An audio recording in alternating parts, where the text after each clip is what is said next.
Muchas gracias. La invitación a venir acá surgió al final del Día Mundial del Eneagrama, que desde la asociación celebramos todos los años, como habíamos contado con la presencia de Raúl y alguna persona más. Bueno, y vos también, traídos por Claudia, que es parte también de la asociación de Eneagrama, ahora es vicepresidenta de la asociación de Eneagrama. Y después de esa mañana de taller que tuvimos, se acercaron a invitarme a venir a compartir también con ustedes, ¿no? Y bueno, acá estamos intentando compartir un poquito desde esta perspectiva del eneagrama, ¿no? Podemos hablar de muchas cosas, pero de esta perspectiva del eneagrama Y entonces pensé, bueno, ¿qué compartir, no? Aquel día había sido, el eneagrama trabajamos el eneagrama como una mediación para despertar la luz interior de cada persona, ¿no? Y entonces, ¿Qué es el eneagrama? ahora voy a ir. Mi reflexión va a llamarse el eneagrama un símbolo que inspira senderos que conducen a la paz, ¿no? Este ámbito justamente de compartir en lo que se me invitaba. Entonces voy a ir de alguna manera desarrollando cada una de esas palabras, ¿no? de esos caminos que les quiero proponer. El eneagrama. Ese es el eneagrama. El eneagrama es un diagrama de 9 puntos. Eneas significa 9 en griego, que ustedes ven ahí. Este es el dibujo. El eneagrama es un dibujo, ¿no? Es un sistema de autoconocimiento y crecimiento personal con una larga tradición espiritual. Históricamente se reconoce una influencia primaria de la espiritualidad sufí y algunos estudios actuales encuentran puntos en común con las enseñanzas de los padres del desierto, ¿no? Sobre todo en cuanto a las pasiones de cada una de las tipologías y demás, ¿no? El eneagrama propone que hay 9 tipologías de personalidad, 9 puntos de esa totalidad del círculo que es el eneagrama. Cada uno de nosotros estaría como identificado con algunos de esos puntos de manera, digamos, básica, aunque por supuesto el crecimiento pasa no solo por desarrollar su propio punto, sino también el resto, ¿no? Hay caminos ahí nos vamos a ir viendo para poder hacerlo. Esto es interesante porque nace como un instrumento de una mediación espiritual, o lo que hoy llamamos psicoespiritual, ¿no? Ustedes saben que los sufíes eran musulmanes que entendieron que la yihad no era hacer una guerra hacia afuera, sino hacia adentro, ¿no? Y combatir, digamos, y llegar a la paz y también históricamente se sabe que en su momento fueron perseguidos por sus mismas comunidades y encontraron asilo y sabiduría en los padres del desierto, cristianos, ¿no? Que estaban en estudios actuales hablan de esto porque hace unos 13 años más o menos hubo un documento del Vaticano que decía que el eneagrama era una cosa esotérica que había que, digamos, de hecho de algunos ambientes de la iglesia está poco bien visto, ¿no? Entonces, bueno, algunos empezaron a estudiar esto y a encontrar que parte de su sabiduría sobre la naturaleza humana y la personalidad humana, la psicología de la personalidad, que hace 1400 años no existía como tal, ¿no? Es parte también de una tradición compartida, ¿no? Y eso es muy interesante, ¿no? Entonces, esto es un poco como lo histórico. En el siglo XX se ha vuelto, digamos, a redescubrirlo a partir de ciertas tradiciones y demás. Se ha desarrollado sobre todo primero en Estados Unidos y ahora, después de unos 40 años, mundialmente, digamos, se ha desarrollado y se va poco a poco conociendo. El eneagrama invita a conocer las características de la propia personalidad, de la de cada uno, cuál es tu tipología básica, por decirlo de alguna manera, asumir los mecanismos que nos escinden, nos dividen y los que nos unifican, y decidir crecer desde las propias posibilidades. Son los pasos del proceso dinámico que nos propone el eneagrama.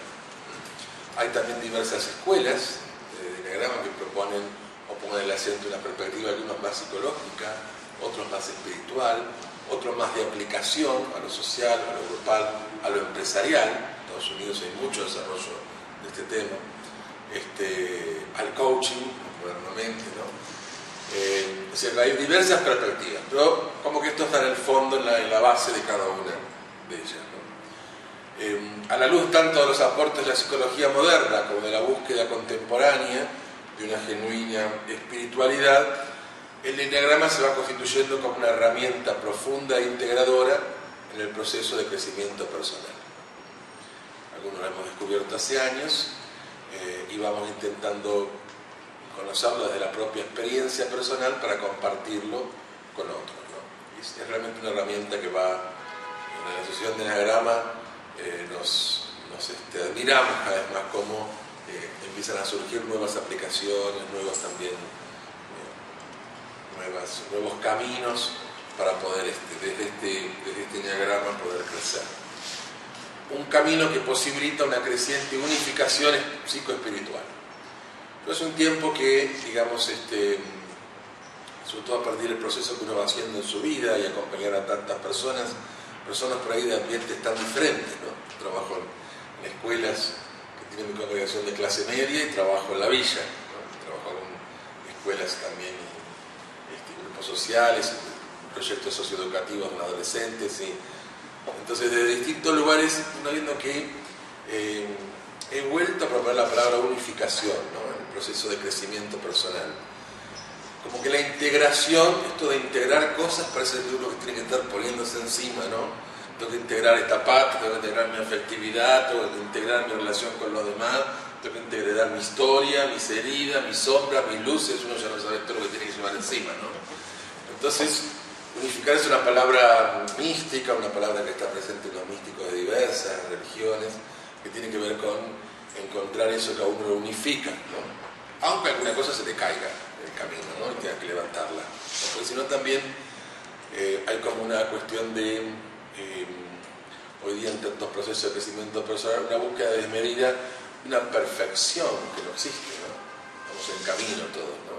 Entonces pareciera que a veces cuando encontramos estas herramientas de crecimiento psicoespiritual, cada uno piensa que este es el camino único por donde hay que ir y que te va a salvar y una perfección, ¿no? Aislándose del resto del mundo y de la historia y de nuestra vida humana, ¿no? Que es una realidad siempre en dinamismo, crecimiento. Personificación psicoespiritual, hacia el desvelamiento de una realidad que en el principio fue unidad, ¿sí? Unidad del ser, ¿no? De la que todos formamos parte, ¿no? Y en la que el mundo, la sociedad en la que vivimos, la ciencia, hemos intentado dividir, ¿no? Cada vez más dividir el ser, en nuestra propia vida, ¿no? Como muchas veces andamos ahí, escindidos, divididos, sin encontrar esa unidad que es nuestro origen más profundo. El enneagrama, un símbolo. Ese es el símbolo es su círculo, con las 9 puntos, que no voy a entrar en detalle, ustedes pueden leerlo en cualquier libro de enneagrama, buscar en internet, hay un montón de información. No voy a entrar yo específicamente en la herramienta hoy, sino en algunas reflexiones que me inspira este contacto con el tema de la cultura de la paz. Hay una ley del 3 y la ley del 7 que tiene que ver con, digamos, la perfección, la búsqueda de esa unificación, integración y la unidad que está en el círculo, ¿no? Es un símbolo. Ustedes saben que la palabra símbolo significa unir, ¿no? La palabra símbolo es lo contrario de la palabra diablo, más allá del diablo, el cuernito, ¿no? El símbolo era esa moneda de terracota que cuando se iban los soldados a la guerra, ¿sí? En la antigüedad, se partía, se llevaba un pedazo y después la quedaba la familia, ¿no? Porque en aquellas épocas se iban y no sabían cuándo volvían. A lo mejor volvían 40 años después, con sus hijos, nietos, o volvían los nietos, ¿no? ¿Cómo identificaban? No había internet, no había huellas dactilares, no había... Entonces traían ese pedazo, ¿sí? y al unirlos y de ambas partes, digamos, reconocían su identidad, es un símbolo, ¿no? Sim, en realidad en griego significa con, en castellano, ¿no? Y entonces, en cambio, diablo es el que divide, el que cinde, el que fractura, ¿no? Entonces, el eneagrama es un símbolo que une, ¿no? Que une nuestra propia vida, nuestra personalidad, unidad, que nos une también a los demás, que nos une al ser, al universo, ¿sí? A la vida, al espíritu, cada uno puede poner los nombres que quiera, ¿no? Pero es un símbolo, esto es un símbolo con toda la carga que tiene la palabra símbolo, ¿no? Esto es muy importante. Que convoca la unidad integrando la diversidad. Nosotros pensamos muchas veces que la unidad en mi propia vida y la unidad con los demás tiene que ver con la uniformidad, y eso no es unidad, ¿no? Ser todos iguales no es unidad. A veces lo sabemos de acá, pero muchas veces en nuestras relaciones o vínculos intentamos que el otro piense lo mismo que yo pienso, intentamos que el otro busque y decida lo mismo, ¿no? Y la unidad se consigue a partir de, digamos, la aceptación cordial de la diversidad, que no solo es diversidad que vos allá y yo acá, esa diversidad de alguna manera es complementaria, lleva a la unidad, ¿no? Entonces, el eneagrama convoca esta unidad integrando la diversidad.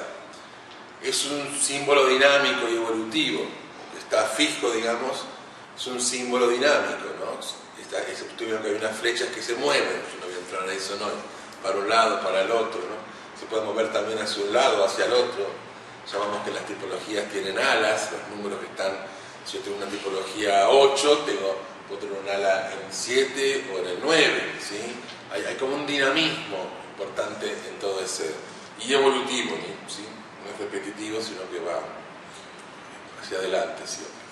Que es inspirador de crecimiento personal, particular de cada persona, pero también es una expresión del misterio del ser universal, ¿no? Del ser que sustenta la vida, ¿no? En el universo. Que es eco del origen de donde venimos. Esto es muy importante porque el eneagrama nos ayuda a tomar contacto con ese origen, esa luz que hay en cada uno de nosotros, ¿sí? Los cristianos hemos sido hechos a imagen y semejanza de, ¿no?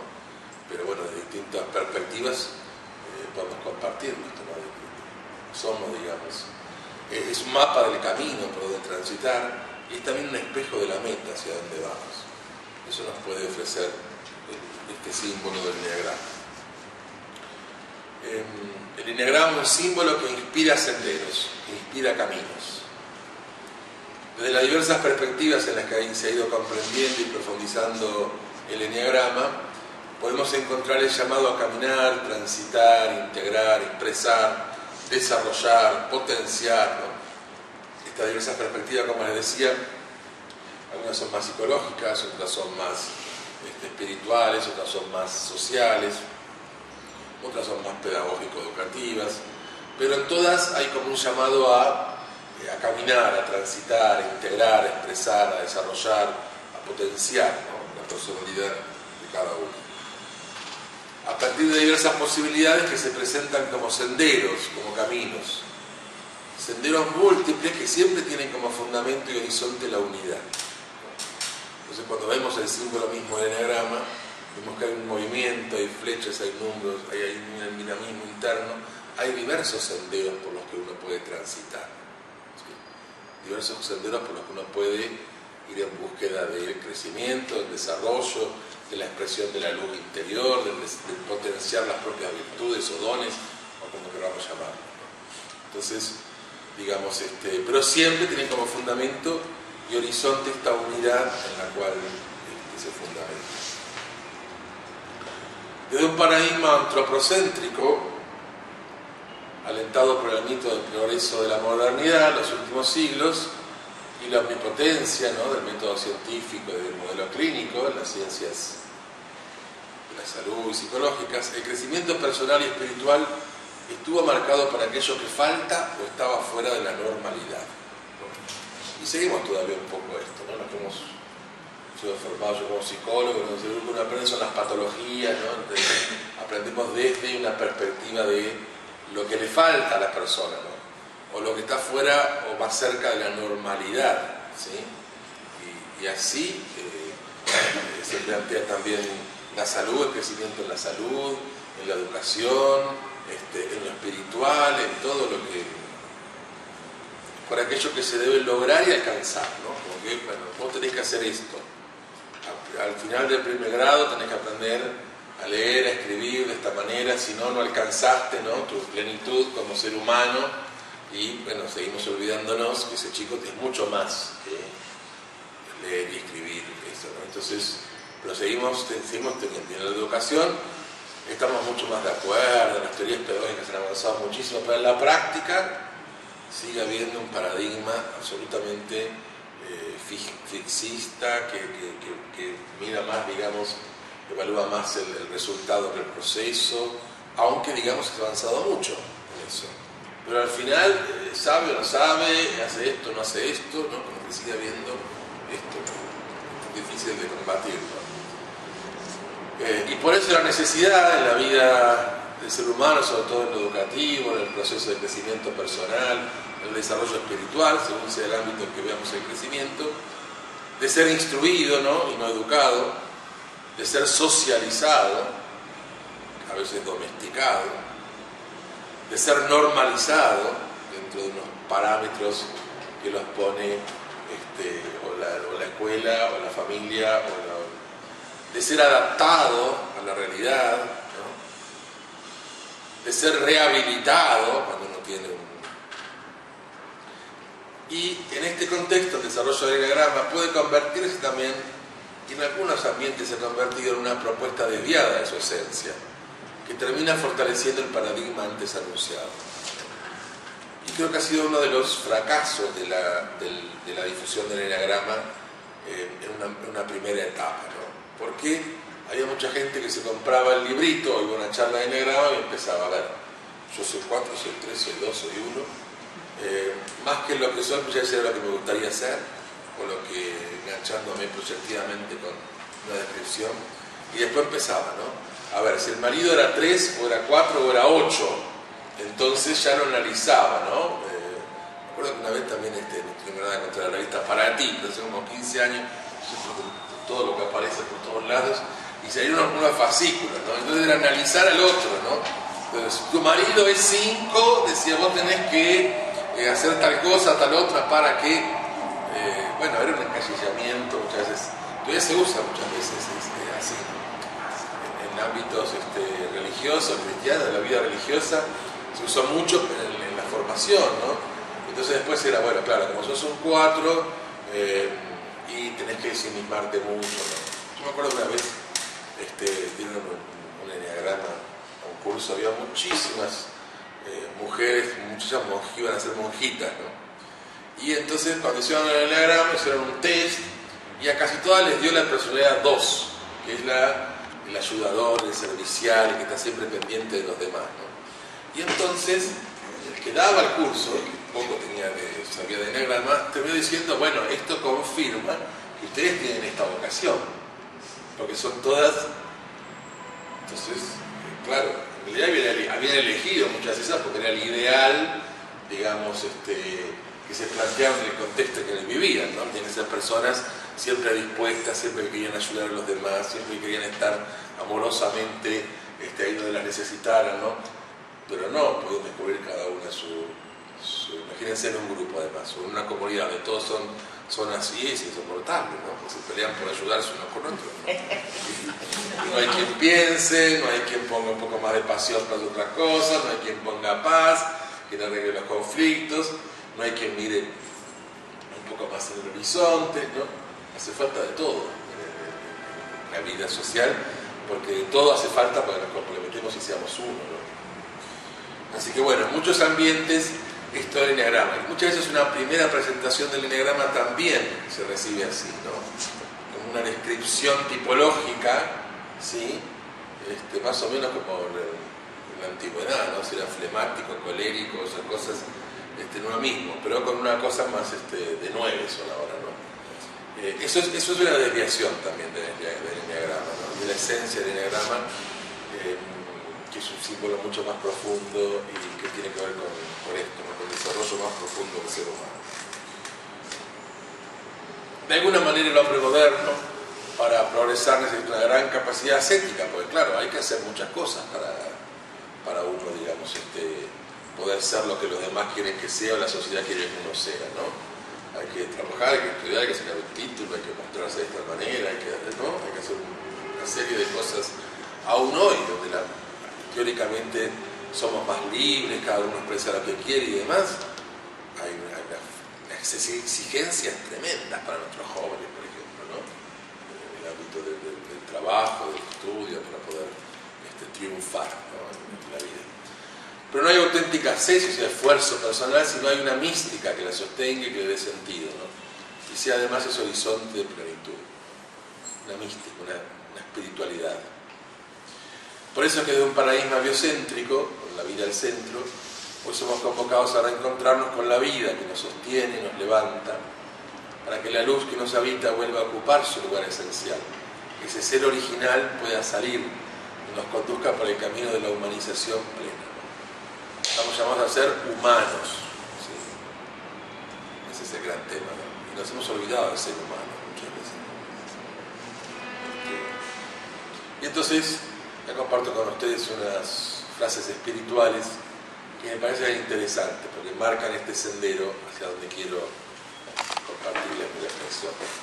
Dentro de cada uno hay un hermoso tesoro, que ha sido escondido sin darse a nadie cuenta. Quien descubre esta gran verdad posee la responsabilidad de encontrarlo y mostrar la riqueza que posee él mismo. El conocimiento de uno mismo no tiene fin, no se llega a una conclusión, es un río infinito. Cuanto más se penetra en la verdad, más profunda es. Me desprendí de mi yo como se desprende de su piel una serpiente. Después me miré y vi que yo soy él. El reino de Dios está en ustedes. Como ven ahí hay no una mezcla, sino un consenso desde diversas perspectivas místicas y espirituales de por dónde va el camino, hacia dónde hay que ir.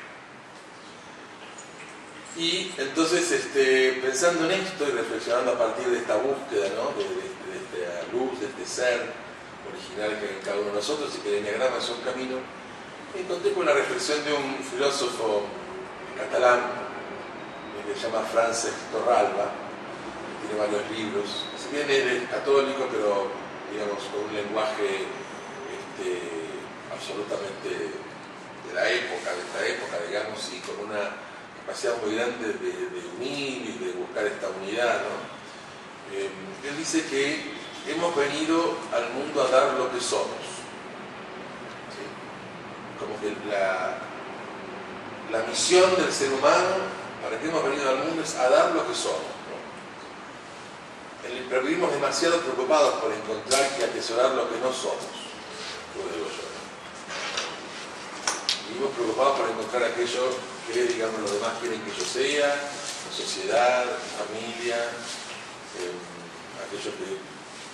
y de guardarlo dentro nuestro, ¿no? De atesorar todo aquello que no somos. Y el Enneagrama nos inspira senderos para encontrarnos, reconocernos, aceptarnos y abrirnos a dar lo que somos. No lo que tenemos, no lo que hemos comprado, no lo que hemos juntado por ahí, no lo que hemos ya está robado, por decirlo de una manera, lo que es nuestro, lo que somos. Creo que eso es un camino importante que se une con y que explica muy bien esta posibilidad que el Enneagrama nos da de profundizar y de entrar dentro de nuestra propia vida, nuestra realidad. Entonces, el Enneagrama es un símbolo que inspira senderos que conducen a la paz. Vimos que el Enneagrama, porque es un símbolo hacia dónde inspira caminos, senderos que conducen a la paz. Habrá paz en el mundo cuando haya paz en el corazón de cada persona.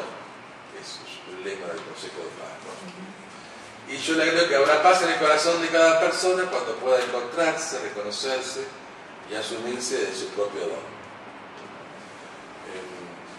la paz no se compra, la paz no se vende, la paz se construye, ¿sí?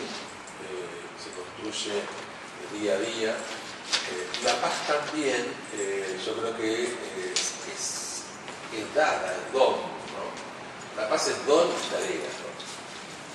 Porque en lo más profundo de nuestro ser y nuestra humanidad podemos encontrarnos con esa paz esa paz que es expresión del ser original, del ser humano, ¿no? De la vida, ¿no? La vida que siempre busca justamente más vida, y a veces, digamos, necesitamos estas dos cosas, yo creo: construir la paz y poner todo el esfuerzo, y también dejar que esa paz se refleje, nazca, ¿no? Como un movimiento, digamos, conjunto. Hemos venido a dar lo que somos, cada uno de nosotros, autorado de una espiritualidad, una mística y una ética también del don, ¿no? Para poder dar lo que somos, necesitamos hacer un proceso, un camino en cada uno de nosotros. Y él propone 5 pasos, Torralba, que a mí me parecen muy interesantes, poder pensarlos y trabajarlos desde cada una de las tipologías del enneagrama.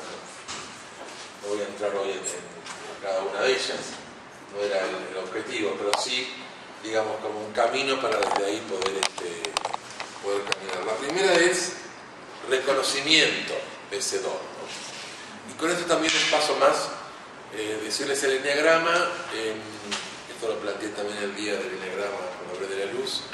El enneagrama muchas veces, y no porque las distintas escuelas o distintas tradiciones del enneagrama no lo planteen, pero sí por la gran influencia que tenemos, esto que hablábamos hoy, ¿no? De ver ser, de que hay que eliminar lo malo para que salga lo bueno, de que hay que podar para que crezca, ¿no?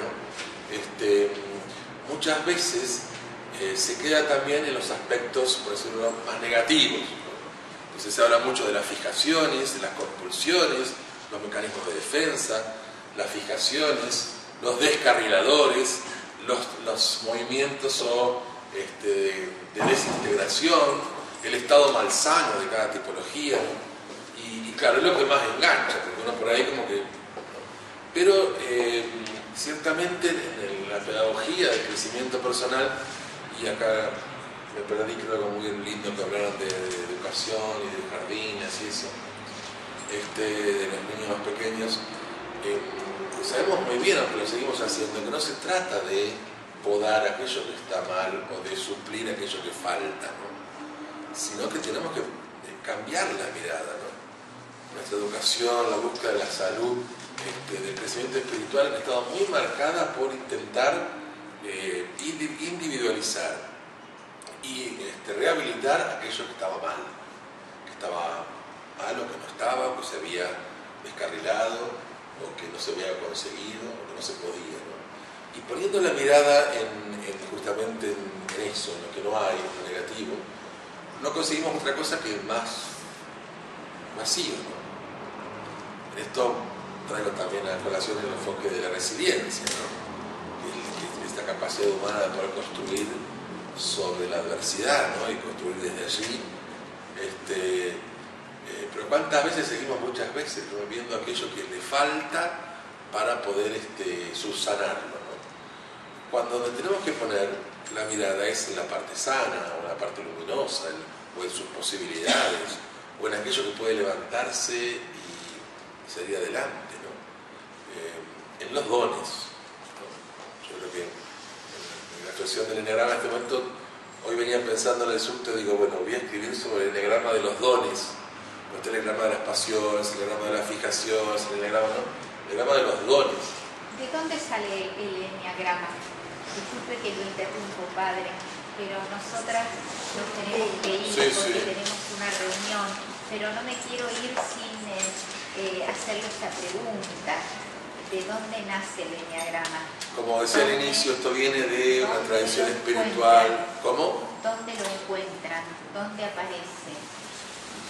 Y tiene una larga historia espiritual, como decíamos, pero oral, porque había una fuerte que digamos, esto era una cosa que se aprendía en la escuela de maestros, donde digamos, quien se preparaba como maestro espiritual aprendía el eneagrama y al conocer a su discípulo lo guiaba, digamos, los consejos que le daba eran de acuerdo a su propia personalidad, por decirlo de alguna manera, ¿no? Entonces cuando a fines de los 60, principios de los 70, en Occidente vuelve a traerse fue Chazo, un chileno que tenía en Chile un lugar de retiros y esas cosas que trae, que él lo recibe como iluminación, bueno, esto es un halo todavía ahí poco, pero después lo toman muy fuertemente en Estados Unidos, los jesuitas, y después sobre todo a través de Claudio Naranjo, que es un psiquiatra, digamos, chileno, y ahí empiezan a aparecer distintas líneas que profundizan de distintos lugares.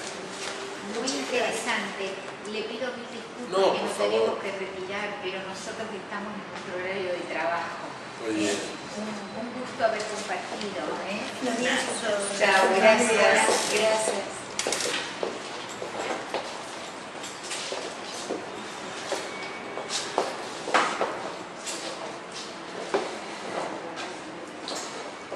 Entonces, volviendo a esto, digamos, la importancia de redescubrir en esto que dar lo que somos, el eneagrama, digamos, también volver a descubrir la parte luminosa, los dones de cada personalidad. Si a nosotros mismos, si estamos todo el tiempo peleándonos con nuestro ego, intentando dominar el ego, ¿sí? Es agotador. Es agotador, si nunca terminamos. Y ahora empezamos a probar una cosa, la otra, ¿no? Nunca terminamos de cosas cuando, digamos, si pusiéramos, ¿no? Lo sabemos nosotros, cuando alguien toca así, eso más sano, eso más luminoso que hay en cada uno, ¿no? Nace y crece de una manera. Pero tenemos muy metido en esto, ¿no? Y lo que hay que hacer es, digamos, cortar lo malo, dejar que lo bueno, a fuerza de esfuerzo, ¿no? Entonces creo que es una gran perspectiva. El eneagrama, que tiene esta parte luminosa, porque digo muchas veces se pone el foco también en lo negativo, y te ponía este ejemplo con las palabras que se usan, ¿no? Movimientos de desintegración, compulsiones, descarriladores, ¿no? Está también la otra parte, pero muchas veces cuando se presentan las personalidades y demás, se hace mucho hincapié en eso, ¿no?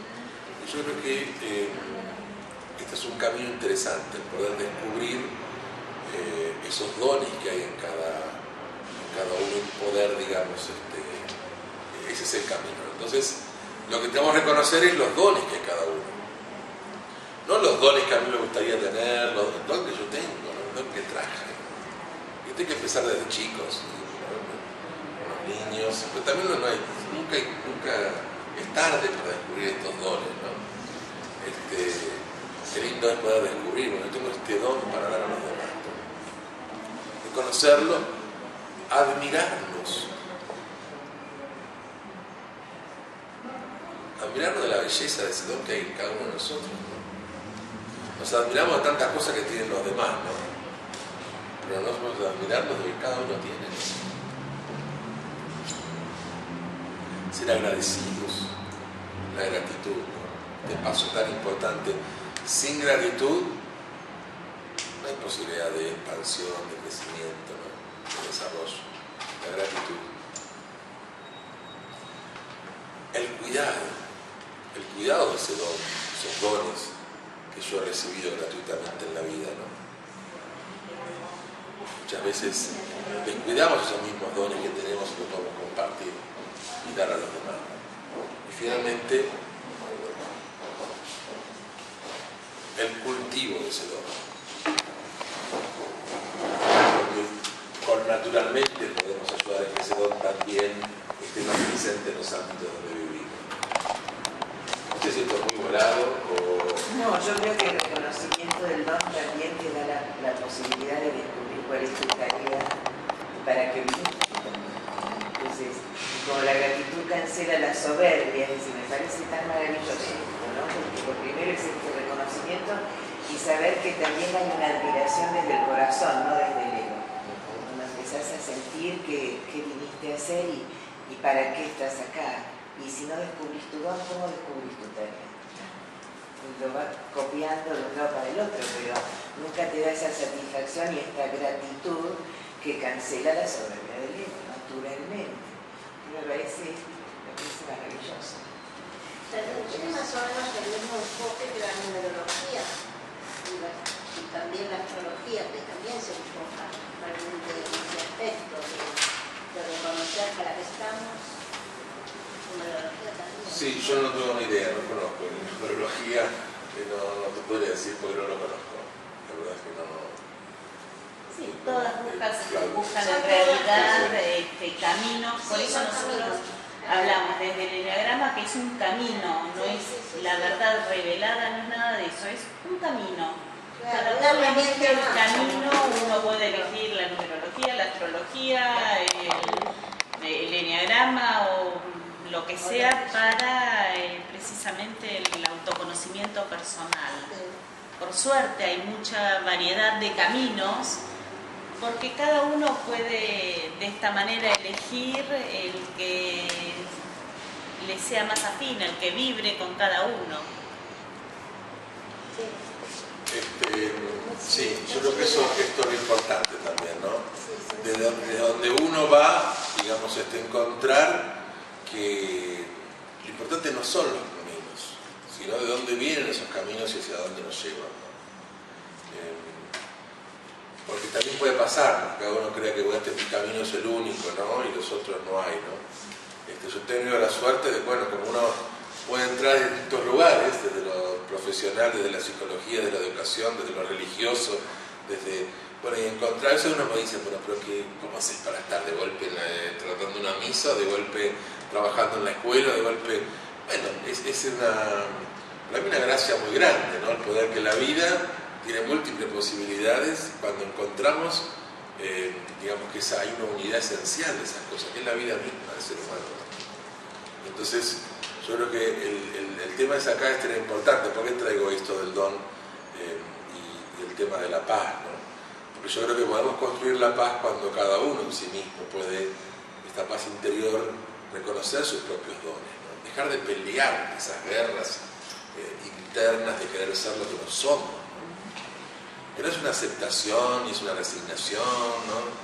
Bueno, habrán escuchado esa cosa terrible de resignación y además cristiana, ¿no? Eso, bueno, lo más alejado del Evangelio, ¿no? De Jesucristo, porque eso es cristiano, una cosa tremenda, ¿no?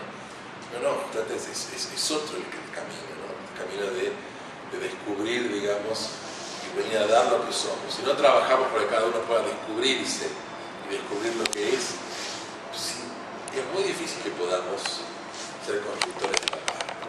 Porque también vamos a pedir a los otros que sean lo que no son. ¿Sí? Entonces, esto es muy importante. Y bueno, ¿cómo uno vive estas cosas desde también el diario de vivir? Yo pensaba,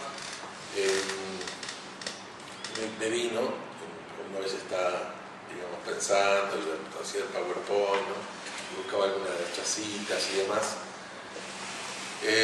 Me vino a la cabeza una experiencia muy personal de hace ya unos cuantos años. Yo hace unos 14, 18 años, estuve, era más joven, en General Roca, Río Negro. Ahí en Marianistas tenemos una parroquia, yo estuve en el sacerdote, el hermano de la congregación, recién me había recibido de psicólogo, y trabajé con un proyecto de chicos de la calle. Empezamos trabajando en la calle, hasta tenemos con un hogar, un refugio, una panadería. Hoy es una fundación que sigue adelante, con gente que siguió el proyecto y demás, ¿no? Una realidad muy dura y muy difícil, ¿no? Y muy compleja, ¿no? Una realidad que había sido absolutamente olvidada, una ciudad de unos 100.000 habitantes, donde no tendría que haber tantos chicos en situación de calle, ni adolescentes, que no eran visibles, porque la gente no los veía acá porque hace frío en invierno. Entonces, en invierno no se los veía porque dormían de noche. ¿Dónde están? Y dormían, hay una plaza, un canalito, le llaman, que pasa por el medio de la ciudad, con las plazoletas, y en invierno no tiene agua. Ellos dormían debajo de las alcantarillas, ¿no? Ahí abrigados, o juntos, en grupo buscaban casas abandonadas y la noche la pasaban ahí. Entonces, claro, no eran visibles en la calle, ¿no? Es una realidad importante, empezamos a encontrar un buen grupo, muchos con problemas de adicción, con pegamento, toda esa realidad de los chicos en la calle. Y la verdad que era muy difícil, porque era pelear permanentemente con esto, ¿no? Con estos son así, ya no tienen remedio, ¿no? Y el poder ofrecer y descubrir que sí, ¿no? Y lo mismo muchas veces, seguramente, no tiene solución, ¿no? Y en un momento de ese proyecto, ya como 4 años, hubo una crisis muy fuerte a nivel del institucional, porque en el equipo éramos 3 personas, cuando llevaba adelante el proyecto, había una asistente social que muere de golpe en un accidente de un día para el otro, que era quien se iba a quedar al cargo del proyecto, porque los otros 2 eran una religiosa y yo, que al año nos íbamos a ir. Y entonces la religiosa agarró una depresión tremenda, internada, y quedé yo, y entonces, bueno, con gente que apoyaba, pero también en una situación, digamos, compleja, institucional, a la que hoy pertenezco y hoy me toca coordinar, pero en aquel momento no se entendía porque era esta situación. Y una situación muy, muy compleja, ¿no? Muy, muy difícil, de mucha... Y en el medio de esa situación, no sabía qué hacer para seguir, uno de los chicos, de los primeros, uno que el comisario decía del pueblo, de la ciudad, que digamos, desde chicos sabían que era él cuando había ciertos robos, ¿no? en algunas cuadras, pero que nunca lo habían podido encontrar ni con las manos en la masa ni con las cosas, ¿no?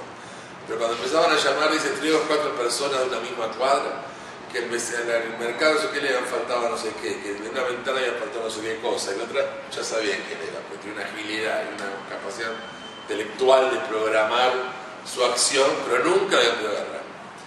Pero bueno, fue un chico que hizo todo su proceso, su camino. Él vino en ese momento en el que yo estaba, digamos, mal, en situación de mucha... no encontrar el camino, y él me dijo, traje un mensaje para vos, ¿no? Y entonces trajo un CD, ya por un CD, y me hizo escuchar una canción que, de Almafuerte, que se llama Sé Vos, ¿no? Que dice, che, ¿por qué dejar que tus sueños se desperdicien? Si no sos vos, triste será. Entonces, para mí fue un tsunami, ¿no?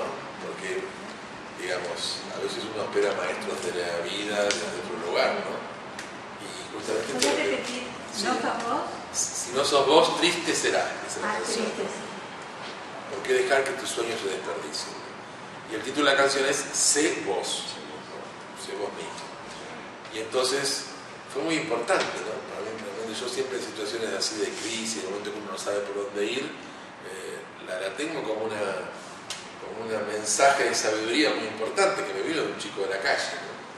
Que no tenía palabras para poder decirme él con sus palabras lo que sentía, pero que sabía que esas eran las palabras que yo necesitaba, ¿no?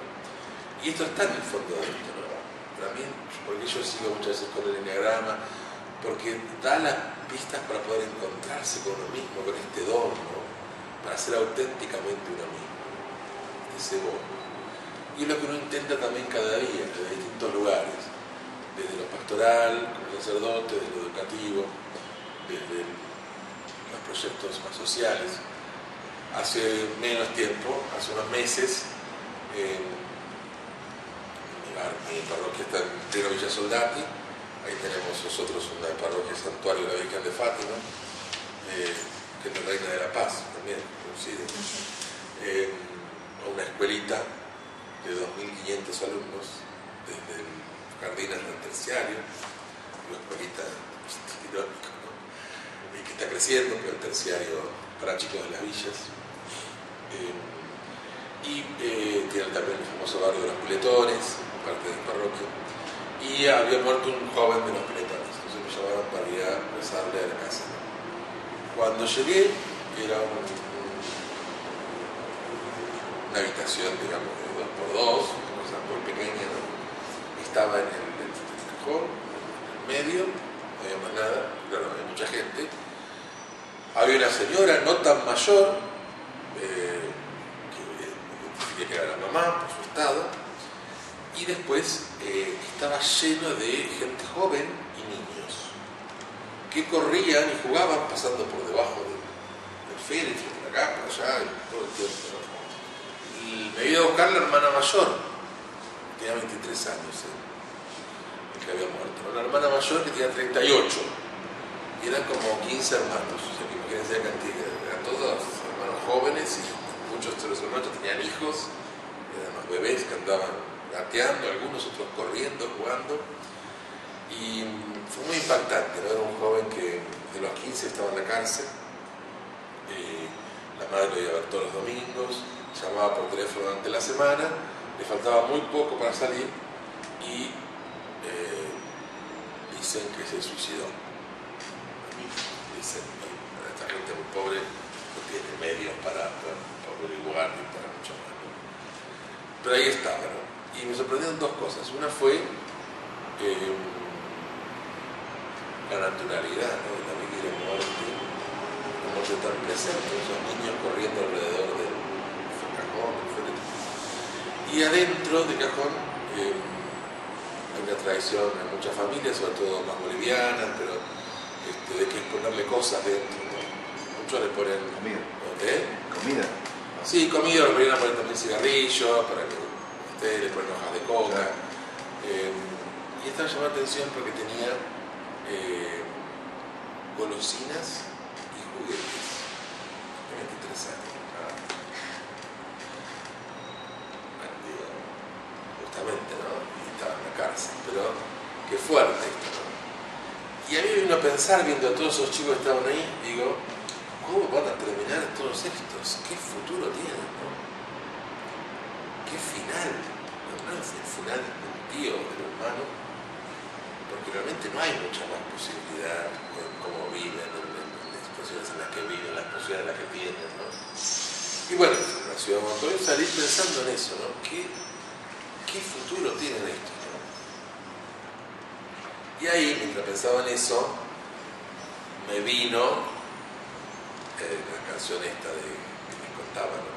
Sé vos, ¿no? Para que no dejar que tus sueños se desperdicien, ¿no? Y entonces dije, no, justamente la misión que uno tiene, de donde sea, es creer que sí, que cada uno ya puede haber un futuro distinto, ¿no? Si yo ya lo miro con la cara de que el futuro puede ser este, ¿sí? Refuerzo esa misma destino fatal, ¿no? Y entonces para mí realmente es esta misión que pasa por ahí, ¿no? Cada vez me convenzo más de que, digamos, la importancia de descubrir en el otro esos dones que tiene, esa luz, esa posibilidad. No posibilidad que es lo que puede hacer por después otras cosas, sino eso que puede levantarse cada uno.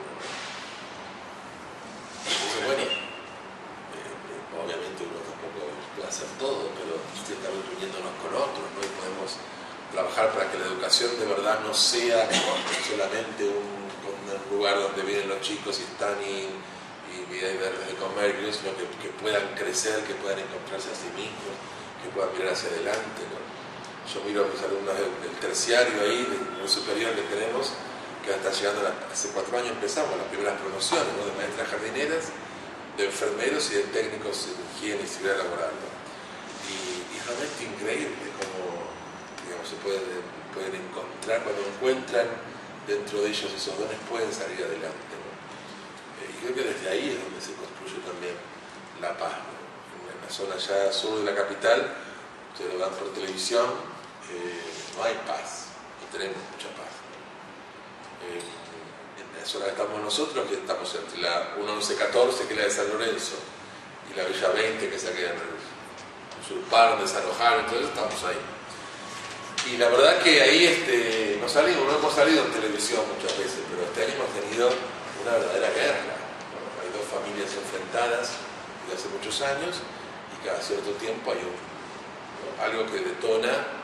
Entonces este año, hace 2 meses, hemos tenido 15 días en los que no paraban los tiros, las muertes, los incendios, porque uno mata a uno en la familia, otro viene y mata al otro, el otro va y le incendia las casas, el otro va y le incendia la casa no de ellos porque ya escaparon, sino de los que son amigos de ellos, y es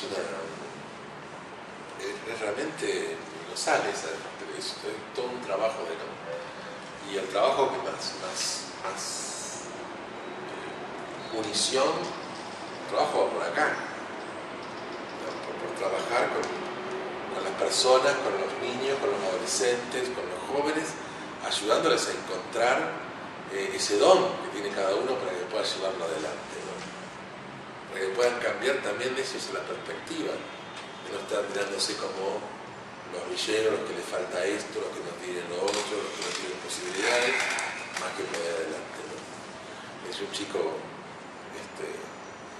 en otro ámbito, ¿no? Pero bueno, no se puede decir los pecados, pero nosotros no podemos decir los pecados. Pero como no saben quién es un chico de 7º grado, vino a confesarse y me dijo: padre, yo me confieso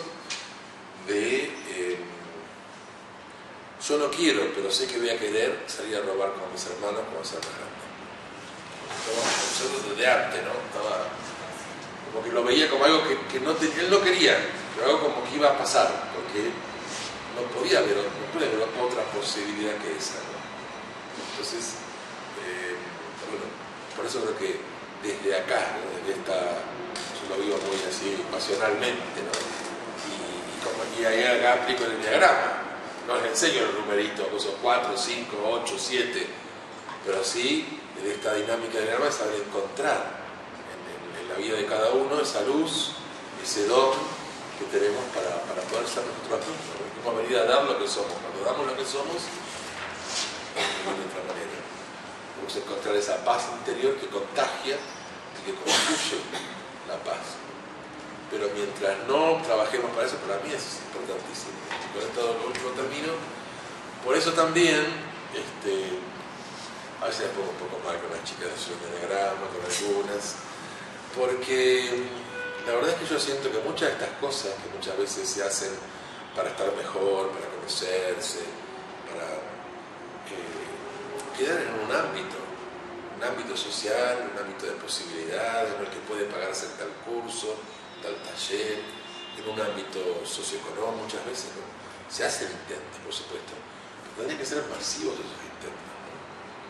Yo siempre digo a los pobres, les damos de comer, se les da de comer por donde tiene que ir, o por la solidaridad, o por las ONGs, o por se de comer, de vestir, se intenta que haya educación, pero toda esta parte de crecimiento personal, espiritual, más hondo, ¿no? Es una necesidad muy fuerte, ¿no? Y que muchas veces no estamos trabajando en esto, ¿no? El fundador de biodanza, hoy hablé del enneagrama, pero todas las cosas se unen, ¿no? Así como me ven con esta panza, yo soy facilitador de biodanza, de clases de biodanza. El día del enneagrama los hice mover sus cosas. Que es también un sistema de crecimiento integral de la persona humana, ¿no? Y Orlando Toros, chileno. Y en los últimos años de su vida se enojaba cuando, digamos, veía que en algunos círculos todo terminaba siendo como un esnovismo, ¿no? Donde, estamos bien nosotros, qué bien nos encontramos, compartimos, ¿no? Armamos espacios que realmente son espacios de vida, de luz, ¿no? Y en un momento, en uno de esos encuentros, habían hecho una meditación y habían proyectado un mandala, ¿no? Y él no estaba en contra de mandala, porque muchos de los ejercicios que hacemos hasta se hacen mandala con los cuerpos, ¿no? Experiencialmente. Claro. Pero como reacción, dice, bueno, no podemos seguir poniendo mandalas, hay que poner ahí un niño muriéndose de hambre, la foto de un niño de África o de donde sea muriéndose de hambre. Eso hay que contemplar si queremos cambiar el mundo, ¿no? Si queremos generar una vida más plena, ¿no? Porque yo no puedo vivir más plenamente si el mundo no se humaniza, no vive más plenamente. Es un gran tema. Entonces está muy bien que todos los que podamos crecer como personas y tener las oportunidades de donde sea, del camino que sea, desde estos caminos que han resurgido de crecimiento personal, desde lo espiritual, desde la solidaridad, desde cada uno de donde encuentre estos caminos. Está muy bien, pero hay una gran necesidad de que, digamos, o voy a decirlo de otra manera, estos caminos de verdad son auténticos, nos conectan con lo humano, en sentido profundo, ¿no? Si nos abren a los demás y si nos abren a construir, ¿sí?, una sociedad, un mundo más igual, más fraterno, más en paz, una cultura de la paz. Entonces, me parece que esto, digamos, es hoy un clamor que hay que pedir para todos lados, pero también somos muchos los que estamos trabajando y caminando desde muchos lugares, buscando, ¿no?, plenitud, paz, luz. Las palabras como que las compartimos desde diversos ámbitos, ¿no? Pero esto va a ser auténtico si de verdad, digamos, hay un compromiso grande con dar lo que somos, ¿no?, y compartirlo especialmente con aquellos sectores de la humanidad que nos están encontrando eso. Y si ellos no encontramos todos, no es auténtico, porque no estamos encontrando esa unidad, ¿no?, más profunda. Bueno, muchas gracias por la escucha.